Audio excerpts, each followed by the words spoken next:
Made possible through support from ARC Thrift Stores, the ARC of Aurora, Developmental Pathways, and PASCO, Personal Assistance Services of Colorado. THINK+change talks. People with disabilities who live in the U.S. are 2.5 times as likely to be victims of violent crimes as those without disabilities, and 3 times as likely to be targets of rape, robbery, or aggravated assault. Victimization and people with disabilities, it's real. A series of different perspectives. An overview. Well, we're dealing with the most vulnerable people in our society. You know, the amount of victimization that we see is astounding. There's so much that gets reported now that had never been reported before, and yet there's still so much stuff that doesn't get reported. My name is Sergeant Eric Ortiz with the Aurora Police Department in Aurora, Colorado. And I supervise the Special Victims Unit for the Aurora Police Department, where we handle crimes against at-risk adults, which include people with intellectual disabilities. Crimes that range from small misdemeanor crimes of caretaker neglect to murders and homicides dealing with people that have been neglected to the point where they've died. Exploitation, sexual abuse, assaults of many different degrees. Again, all those reports come through my desk, and I read them and determine whether or not they need follow-up investigation. And if I determine that they do, then they get sent to my investigators, who go out and do the footwork and do interviews and talk to victims.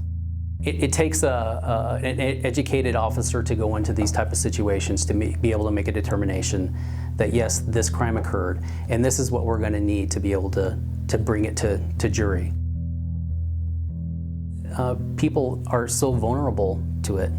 Again, a lot of them can't defend themselves. They can't speak up for themselves. And the other reason why is I think it was really underreported before. Well, here's a stat that just is an astounding stat that kind of makes it real, that, you know, people with IDDs, when it comes to sex assaults, 90% of people with intellectual disabilities will be victims of sex assault. And 50% of those, out of those 90%, will be victims of sex assault at least 10 times. That kind of gives you an idea of how vulnerable these people are. You can call the police, or you can call Adult Protective Services and report it to them. So it's a team effort for all of us to kind of try to prosecute these crimes. Lawmakers and legislatures and people in our society have recognized that there's certainly a need for police departments like ours to dedicate investigators and training and education to this topic, because it's an epidemic.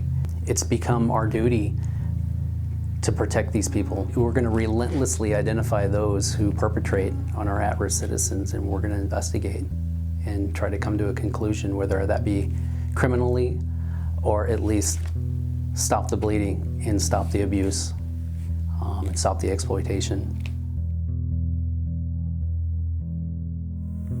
I wish everyone knew how prevalent it is, the high numbers in victimization of people with disabilities, that people would start by believing them, and what that creates in a person's ability to move forward and to tell their story if they feel safe and believed. I'm Carol, and I'm a program manager for Victim Services Unit for law enforcement. We respond to all victims of crime, including those with disabilities. We take the approach that we need to meet all victims where they're at and really try to meet their needs. And what we see is that people with disabilities, it's not always real apparent. Sometimes we need to kind of ask them what their needs are, but we need to really respond not only to their needs, their communication style, but let them kind of lead us through that and respect where they are, and also then reading into that the trauma piece and what it does to all victims, but really respecting the barriers that are sometimes there for victims with disabilities that make this even harder for them to go through this process. But I think there's a vulnerability that is created by a disability that makes the experience, certainly from the system's perspective, more complex.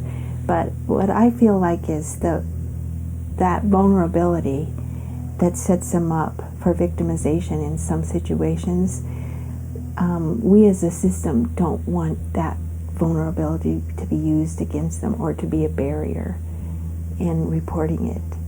And when you're this close to it, like we are when we're serving those victims, you really get a sense of how shattered their lives can be by victimization. I also don't ever want it to be looked at as, from the victim's perspective, is that they're less than or that they're being judged by their disability. In other words, you know, we're giving this to you because you're a victim and we accommodate every victim's needs, whether it be mental health, whether it be language, what culture, whatever that may be. This is why we're here for you and you deserve it. For more information or to find support if you are a victim with a disability, contact the ARC's National Center on Criminal Justice and Disability, www.thearc.org/NCCJD or 800-433-5255. THINK+change. Talks, trainings, and tools to help in your work for or with people with intellectual and other developmental disabilities. Learn more at www.thinkchange.training.